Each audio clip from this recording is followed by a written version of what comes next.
Olá, amigos! Sou o professor Carlos Mendonça, de Direito Previdenciário, e hoje nós temos uma dica sobre a contagem recíproca do tempo de serviço, que é aquela situação que se apresenta quando o segurado muda de regime previdenciário. E aí o que é que ele faz com o tempo de serviço dele?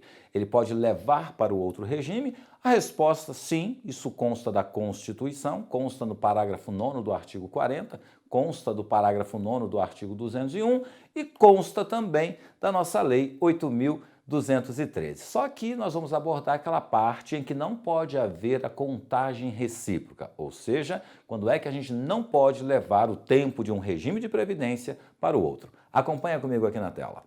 Temos aí a dica, professor Carlos Mendonça, o artigo 96, 8.213.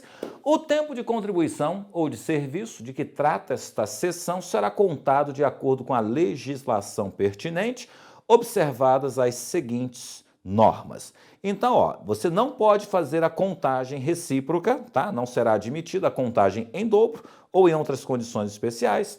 É vedada a contagem de serviço público com o de atividade privada quando concomitante, então não é possível usar duas vezes o mesmo tempo. Não será contado por um sistema o tempo de serviço utilizado para a concessão de aposentadoria pelo outro, a não ser que você ingresse na justiça e peça a desaposentação. E é importante destacar esse inciso 4º.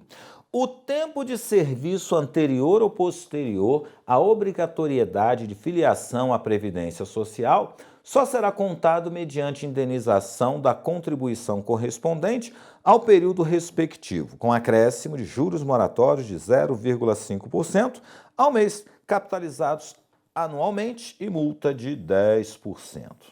Então, olha só, esse artigo 96 nos remete àquela situação em que não havia necessidade de inscrição de filiação ao regime de previdência e eu quero fazer a contagem recíproca.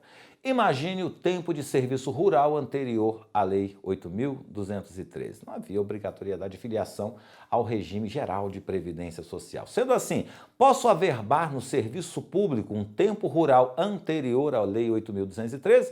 Bom, se for posterior, sem problema, eu vou lá e averbo. Mas e o tempo de serviço rural anterior à Lei 8.213? A resposta está aqui nesse dispositivo, inciso 4º do artigo 96, mas ele é muito complexo. Vamos ver se tem alguma decisão judicial que facilite o entendimento e a resposta é positiva, súmula 10 da Turma Nacional de Uniformização de Jurisprudência dos Juizados Especiais. Corta aqui para a tela.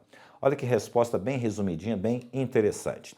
O tempo de serviço rural anterior à vigência da Lei 8.213 pode ser utilizado para fins de contagem recíproca, assim é entendida aquela que soma tempo de atividade privada rural urbana ao de serviço público estatutário, desde que sejam recolhidas as respectivas contribuições previdenciárias. Então, essa súmula é muito clara ao possibilitar ao servidor trazer para o regime próprio de previdência o tempo de serviço rural anterior à Lei 8.213, desde que indenize o respectivo período. Professor, e se eu quiser usar o tempo rural antes da 8.213 no próprio RGPS? Pode, sem problema nenhum, sem qualquer necessidade de indenização. Usar tempo rural anterior a 8.213 no INSS pode sem indenização. No serviço público, somente mediante indenização, destacando que esse tempo de serviço rural anterior a 8.213 pode ser averbado no INSS sem necessidade de indenização, no entanto, ele não conta para efeito de carência. Vamos ver a súmula 24 da TNU, corta aqui para a tela. O tempo de serviço do segurado trabalhador rural anterior ao advento da Lei 8.213, sem o recolhimento de contribuições previdenciárias, pode ser considerado para a concessão de benefício previdenciário do Regime Geral de Previdência Social, RGPS, exceto para efeito de carência, inclusive já estava previsto lá no 55, parágrafo 2º. Então, foi essa a nossa dica de hoje. Fica atento, daqui a pouco teremos outras dicas. Até lá, aquele abraço.